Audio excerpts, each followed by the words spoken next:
Hi guys! Update na naman tayo sa ating fried chicken business guys. Ayan. Open na open nga ang ating display guys. Kaya maraming nagko-comment at nagchat-chat sa atin.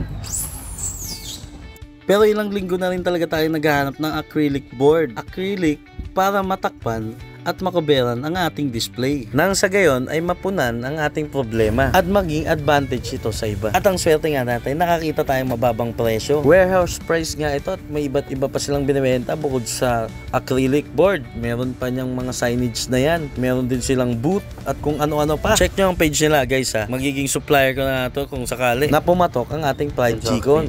Ito yung sa acrylic. Mabait nga sila dito guys, ine-educate pa ako. Tapos tinutour pa ako kung ano-ano yung mga gusto nilang ipakita sa akin. Kaya tara guys, pasukin natin, samahan nyo ako ha, para ma-explore natin lahat yan sabay-sabay.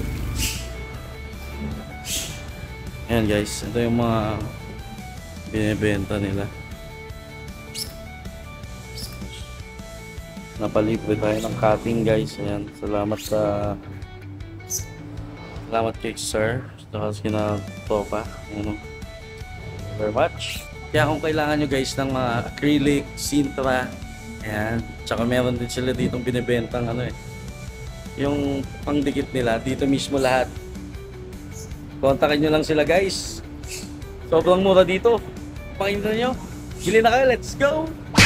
Sobrang accommodating nila guys. Check na check. Dito sa... Anong pangalan dito po kasi? Meanwhile, Super One. Yan, sign na siya guys. Sign acrylic. Acrylic, adhesive. Yan natin yung natin guys. Mga dapat ng mga fighting materials. Page nyo lang, page nyo lang yan. Dito sa linya. Yan yung page na guys. So ayan guys, tatanggalan natin yung mga dapat didikitan natin. Ayan. Tanggalan natin daw ng karton. Ang cover niya, ayan. Sa bawat paligid. Tara, samahan nyo ako, assemble natin guys.